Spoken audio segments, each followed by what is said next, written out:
اے پیغمبر ان سے کہو کہ کیا میں تمہیں بتاؤں کہ جس بات کو تم برا سمجھ رہے ہو اس سے زیادہ برے انجام والے کون ہیں؟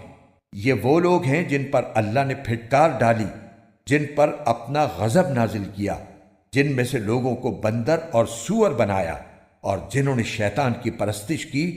یہ وہ لوگ ہیں جن کا ٹھکانہ بھی بدترین ہے، اور وہ سیدھے راستے سے بھی بہت بھٹکے ہوئے ہیں۔ اور جب یہ تمہارے پاس آتے ہیں تو کہتے ہیں کہ ہم ایمان لے آئے ہیں، حالانکہ یہ کفر لے کر ہی آئے تھے اور اسی کفر کو لے کر باہر نکلے ہیں، اور اللہ خوب جانتا ہے کہ یہ کیا کچھ چھپاتے رہے ہیں۔ اور ان میں سے بہت سوں کو تم دیکھو گے کہ وہ گناہ، ظلم اور حرام خوری میں لپک لپک کر آگے بڑھتے ہیں۔